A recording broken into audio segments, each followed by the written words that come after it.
Well, hello friends, and welcome to another Ask Zach. Today we are going to talk about the Tweeds Super. So this is probably my favorite of what we would call the mid-sized, the 30 to 40-ish watt Tweed amps from the mid to late 50s. So we're going to talk about the Super. We're going to talk about how the name and the features changed just during the pre-CBS years, where it changed, from a 210 to a 410 amp with reverb. Just where it fits in the lineup. Also, we're going to talk about some of the tricks on these amps, because a lot of people will plug into a Tweed amp and they don't know how to work it. It's just like guys that, plug into a Marshall, which is based on a Tweed Bassman. They don't know how to run them and they don't know how to get a good sound out of them. So we're going to give a few tricks. So that's what we're going to do today. All right, so while you're thinking about it, go down in the corner and hit subscribe if you've been enjoying the channel. And if you've already been, watching Ask Zach, then I really appreciate you supporting the channel. There's tip jar information in the description.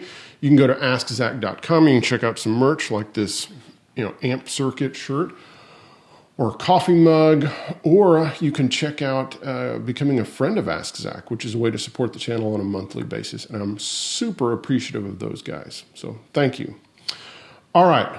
So the Super amp gets its birth in 1947 and originally as the Dual Professional, but then later in 47 it does get the name change to Super.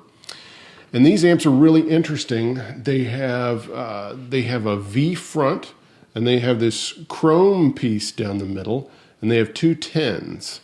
They have 6L6s. They have octal preamp tubes, not the 12AX7, 12AY7 type, but the AX7. And they actually, they're a V front and it's split baffles. So you've got each speaker has its own baffle, and then you have the chrome piece down the middle. These amps are really cool, really rare. Of course, guys like Billy Gibbons collect them. They're really, really neat amps because they get pretty distorted and can get loud, almost loud enough to be really gig worthy because of the 6L6s. The amp, then kind of becomes wide panel, and by that point, it's gotten 12AY7s in the preamp. The octal preamp tubes are gone. Really when things really change is when you get to 55 and you get the narrow panel. So, and this look that it keeps through 1960. And then of course after that it goes to being a brown amp. But, by the time of the narrow panel, which that's what this is, you have 5 controls on it. You have instrument volume, mic volume. You've got 4 inputs, high and low for each one of those. Then you have treble, bass, and presence. Then of course you have your standby and power switch and your ground switch. And 2 10-inch speakers. And by the narrow panel era, it's 2 P10R Jensen speakers, which are only rated at about 10, 15 watts each. Saying they're 20 watt speakers, really pushing it. And by that point, the amp's putting out 25 to 30 watts. Now, funnily enough, later in 55, the amp gets changed to having 2 6V6s, and it lowers the wattage, which that actually would be a little more fitting for the P10Rs. But then in 56, it's already back to having 6L6s, still P10Rs. Finally, in the last year or so of production, in 60 or so, they got P10Qs, and those had of course a little bit more power handling, because of course as you get closer to A on that last digit, so like P10R, P10Q is a higher rating, while as you get closer to Z, it's lower power. So anyway, a little Jensen power, trivia for you right there. So yeah, this is firmly in what I called, just like I said before, this is what I call the mid-sized twins. So you have the lower line, which is like the Champ, the Princeton, like the Harvard that I have, and even up to like Vibrolux. Deluxe starts to get to where you could kind of gig with one, or a big box. Tremolux is right there on the border. But when you get to the Super, this is the first, Tweed, of the later Tweeds, the narrow panel ones to have 6L6s. And that with the two, P10Rs really make this kind of like a baby bassman, or a little brother to a bassman. That's probably a better term for it. So yeah, basically this is a bassman with a different transformer and only two speakers. So you kind of have that kind of bassman 410 sound, but at a slightly lower volume because, you don't have the bigger cab, you don't have the two other speakers, and you don't have the same transformer on it. So I love these. Yeah, I wish this amp was mine. It's not. This is Dan Strain's amp, Danocaster, and he was nice enough to let me borrow this. This amp, I'll just tell you right now, it's not completely original. The electronics are original. The transformers, the caps on it, not the electrolytics, they've been replaced, which you have to. That's original. The cab is not. The cab is a new Mather, pine cab that Dan, finished it and aged it. And I think he did a darn tootin' good job on that. So, yeah, he even aged the handle there. And then the speakers are not P10Rs because a friend of ours who does a lot of speaker reconing and does amazing work, he goes by his business called Vintone. Well, Vintone said, don't put P10Rs in there, you'll just shred them. And that's what happens to the original ones. You hardly ever see a vintage Super amp that still has its original speakers in it. I mean, it does happen, but especially with these, later narrow panel ones, they just got shredded.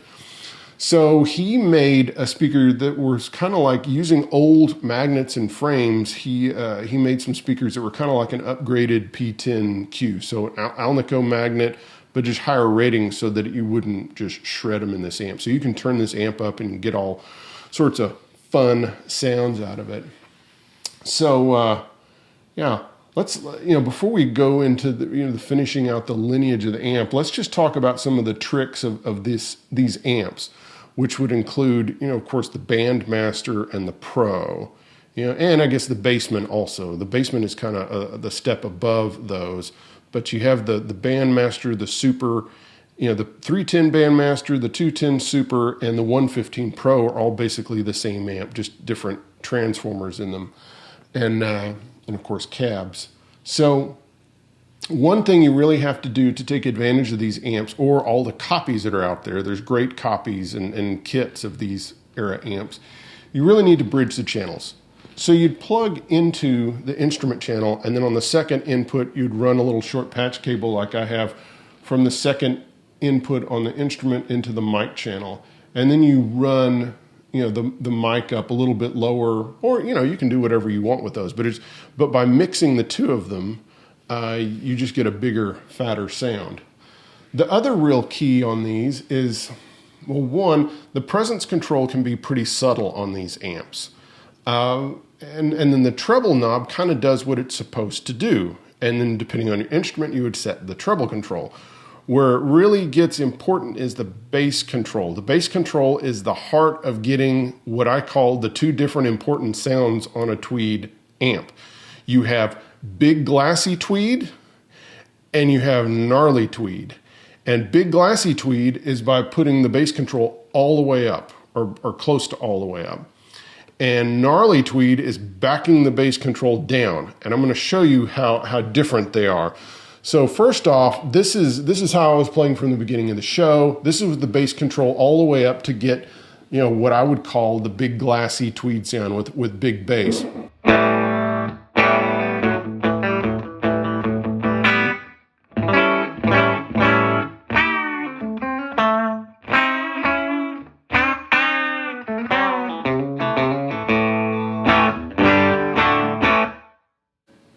Okay. Now I'm going to back off the bass control just down a little bit below 10, and all of a sudden it's going to sound pretty different. You can even hear the noise from the amp changes.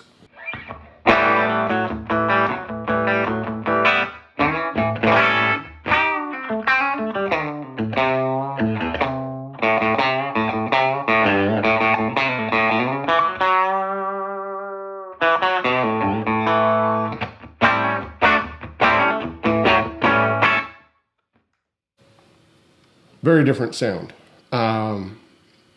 Yeah, all of a sudden, you've lost some bass, and all of a sudden the mid-range opens up and it gets really gnarly and it gets really aggressive, and you get kind of what I think of as the other classic Tweed sound. And both of those are right there on tap.